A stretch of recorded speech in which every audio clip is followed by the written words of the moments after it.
বন্ধুরা, আটা চালার সময় আটাগুলি কি বাইরে পড়ে যাচ্ছে, তাহলে একটি গ্লাস ব্যবহার করুন। এরকম সুন্দর দুইটি টিপস যেগুলি প্রতিদিন আমাদের কিন্তু সংসারে কাজে লাগে। তো সুন্দর দুইটি টিপস আপনাদের সাথে শেয়ার করছি। আমার প্রথম টিপস হলো, আমাদের প্রতিদিন কিন্তু আমাদের রুটি বানাতে হয়। তো যাদের বাড়িতে প্রতিদিন রুটি বানাতে হয় আর এরকম চালনি দিয়ে চালার পর দেখবেন একদম জায়গাটা নোংরা হয়ে যাচ্ছে আর একদম পরিষ্কার করতেও বিরক্ত লাগছে। তাই আজকে আমি এমন এক পদ্ধতি আপনাদেরকে দেখিয়ে দেব, যেটা ব্যবহার করার পর আপনারা কিন্তু আটা চালার পর একদম বাইরে পড়বে না। এরকম একটা গ্লাসের মধ্যে আটাগুলি নিয়ে নেবে। তারপর এই গ্লাসটাকে চালনির মধ্যে আমি যেভাবে করে দেখিয়ে দিলাম ঠিক একইভাবে আপনারা কিন্তু গ্লাসটা দিয়ে চেলে নেবেন। তো বন্ধুরা, এইভাবে গ্লাস দিয়ে যদি আমরা আটাগুলি চালি তাহলে দেখবেন একদম চারিদিকে পড়বেও না আর পরিষ্কার করার কোনো ঝামেলাও থাকবে না। তো বন্ধুরা, তো যাদের বাড়িতে প্রতিদিন রুটি বানাতে হয়, তো যারা এভাবে চালার পর পরিষ্কার করার ঝামেলা নিয়ে অনেক বিরক্ত হন, তাদের জন্য খুব উপকারী একটা টিপস হলো। তো বন্ধুরা, আপনাদের কেমন লেগেছে এই টিপসটা অবশ্যই কিন্তু আমাকে জানাবেন।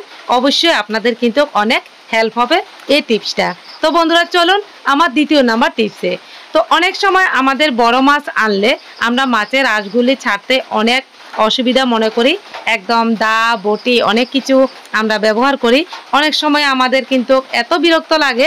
তো চলুন বন্ধুরা, আজকে আমি শুধুমাত্র একটা চামচ দিয়ে বড় মাছের আঁশ একদম তুলে আপনাদেরকে দেখাচ্ছি।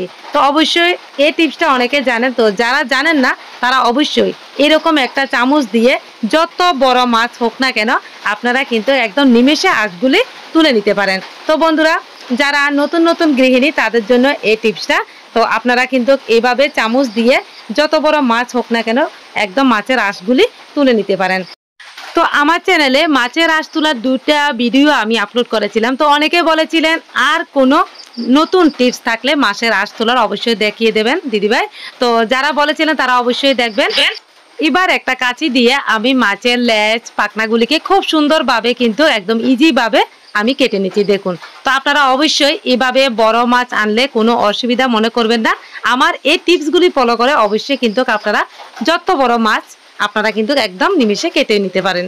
তো বন্ধুরা, দেখুন তো কত সুন্দরভাবে মাছের আঁশ ছাড়ানো হয়ে গেছে। আর দেখুন সবগুলি একদম পিস করে আপনাদেরকে দেখিয়ে দিলাম কত সুন্দরভাবে কিন্তু মাছটা মানে আঁশ ছাড়ানো হয়ে গেছে। তো বন্ধুরা, আপনাদের যাদের বাড়িতে বড় মাছ আনলে অনেক অসুবিধা মনে হয়, আমার টিপসগুলি কিন্তু অবশ্যই ফলো করবেন। ভালো লাগলে অবশ্যই একটি লাইক কমেন্ট এবং শেয়ার করে দেবেন। তো বন্ধুরা, ভিডিওটি সবাই দেখার জন্য অবশ্যই একটি শেয়ার করে দেবেন, যাতে অন্যরাও দেখতে পারে, অন্যরাও করতে পারে।